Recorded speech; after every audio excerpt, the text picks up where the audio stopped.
Saya pikir Lesti pun kalau tidak ada sensasi, sepertinya akan bernasib sama seperti artis-artis ajang pencarian bakat lainnya.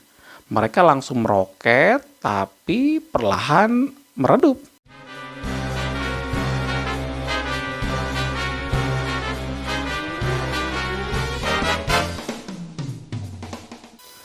Kali ini kita akan coba menganalisa perjalanan seorang Lesti Kejora hingga berada di titik ini.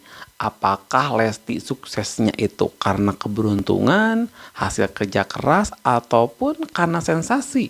Pokoknya kita akan diskusikan di sini, dan buat teman-teman yang pengen berkomentar silahkan berkomentar di sini. Tapi sebelumnya saya mohon maaf pada kalian semuanya, pada Lesti lovers. Saya membuat video ini bukan untuk menghujat atau menyudutkan, apalagi menjatuhkan idola kalian. Pokoknya kita hanya ingin melihat perjalanan Lesti itu seperti apa. Menurut saya, Lesti belum tentu bisa seperti ini, belum tentu berada di titik ini kalau tidak bertemu dengan Rizky Bilar. Terus Lesti juga belum tentu bertemu Rizky Bilar kalau dia tidak menghadiri pernikahan mantannya Rizky 2R. Viralnya seorang Lesti itu ketika menghadiri pernikahan mantannya yaitu Rizky 2R. Di situ banyak banget artikel yang menyebutkan Lesti menghadiri pernikahan mantannya.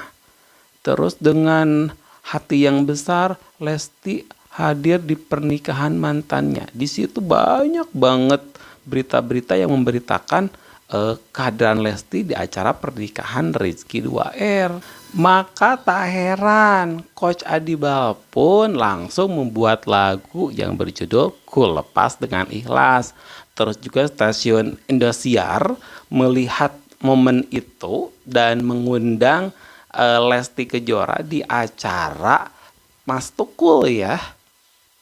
Terus juga di saat itu momennya tepat, ada Rizky Bilar ya, Rizky Bilar yang posisinya hampir sama kala itu, sama-sama ditinggal nikah oleh Dinda Hao, sehingga dipertemukanlah dalam acara Mas Tukul itu. Lewat pertemuan di acara Mas Tukul itulah netizen langsung menjodoh-jodohkan keduanya karena ya posisinya sepertinya sama ya, sama-sama ditinggal nikah oleh mantannya. Sepertinya dari momen itulah awal mula kebangkitan Lesti sampai meroket seperti sekarang ini.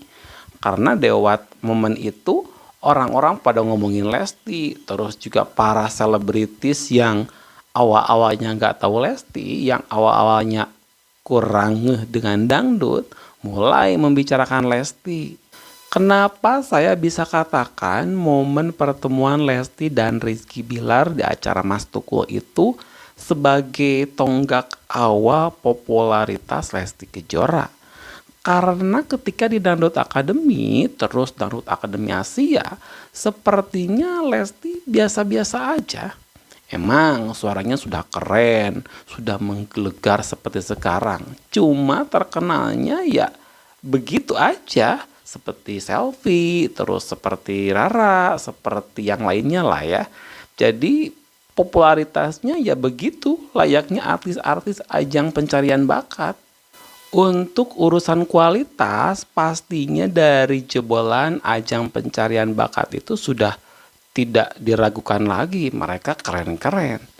Tapi untuk popularitas, kebanyakan mereka hanya seumur jagung. Ngeluarin 1-2 lagu terkenal meledak, tapi kesananya sudah selesai. Seperti dari Indonesian Idol ada Joy Tobing, ada Nowela, ada Delon, ada Citra Scholastika. Awal-awalnya mereka booming, sukses. Tapi kesininya pada ngeredup juga. Terus juga dari ajang Akademi Fantasi Indosiar yang pertama itu, wah itu Tia Api, terus juga Ferry Api. Ada yang Titu itu ya, Titu kan dari AVI juga, mereka meledak, keren-keren popularitasnya. Tapi makin kesini makin redup. Terus juga di ajang pencarian bakat dangdut dari KDI, ada nama Siti KDI, ada juga nama Gita, ada Aan, ada banyak lah yang lainnya. Awal-awalnya mereka karirnya bagus, meledak luar biasa, tapi kesini-kesininya meredup. Tapi ada juga sih artis dari ajang pencarian bakat yang sampai sekarang masih eksis. Cuma itu gak banyak. Terus juga mereka yang eksis itu karena ada sesuatu. Contohnya Giselle. Giselle kan dari Indonesian Idol. Giselle terkenalnya itu karena ada pernikahan dengan Gading Martin meskipun ujung-ujungnya cerai. Terus juga Nasar. Nasar itu kan dari KDI ya. Kala itu Nasar hanya sampai juara 3 ya kalau nggak salah. Nah, Nasar mulai naiknya lagi itu karena ada pernikahan dengan Musdalifah meskipun ujung-ujungnya mereka bercerai. Jadi saya pikir Nasar pun kalau tidak ada pernikahan dengan Musdalifah yang kala itu disebut-sebut sebagai pernikahan kontroversi, ya mungkin nggak tahu ya sekarang sudah di mana itu Nasar. Saya pikir Lesti pun kalau tidak ada sensasi, sepertinya akan bernasib sama seperti artis-artis ajang pencarian bakat lainnya. Mereka langsung meroket, tapi perlahan meredup. Karena di industri hiburan itu yang cantik banyak, yang suaranya bagus juga banyak. Contohnya anak-anak Indonesian Idol. Mereka cantik-cantik, terus juga kualitasnya standar internasional. Tapi karena tidak ada sensasi, ya begitulah meredup juga. Karena di industri hiburan itu gak seperti di dalam kelas ya. Siapa yang paling pinter, dialah juaranya. Banyak di industri ini yang suaranya B aja, terus juga nyanyinya ya gitu ya, biasa aja. Tapi dia tetap eksis.